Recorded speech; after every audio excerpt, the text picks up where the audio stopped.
जय जोहार संगवारी हो। मैं हूं आपन के संग ललिता चक्रधारी और आप देखत हो न्यूज प्लस 21। चलो एक नजर डालथन बिहनिया के 10 बड़े खबर में। रायपुर में एसआई कैंडिडेट्स मन निकाली स्कैंडर मार्च नियुक्ति आदेश जारी करे के मांग 6 साल ले 1300 अभ्यर्थी मन के अटके है रिजल्ट। वैष्णोदेव सरकार राजीव युवा मितान क्लब ऊपर लगाई प्रतिबंध 13,000 ले अधिक बैंक खाता करे गए सीज। छत्तीसगढ़ में पूर्व ले आए वाले गर्म हवा बढ़ाई तापमान। मौसम विभाग के अलर्ट, काली ले बढ़ी ठंड।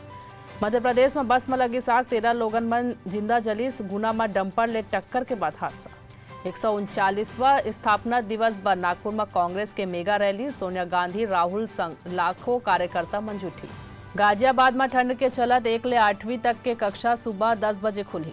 एक्टर ले निर्दा बनी से डीएमडी के चीफ कैप्टन विजयकांत के इलाज के दौरान निधन। दिल्ली के कर्तव्य पथ में 26 जनवरी के गणतंत्र दिवस परेड पर रिहर्सल शुरू। स्पेस एक्स अमेरिकी सेना के सीक्रेट स्पेस प्लान आज कर ही लॉन्च।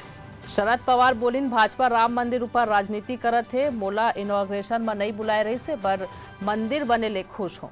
ऐसे नहीं जम्मो खबर पर हमारे चैनल लाइक और सब्सक्राइब करे पर जन भूलू। बने रहो न्यूज प्लस 21 में आप मन के हक की बात।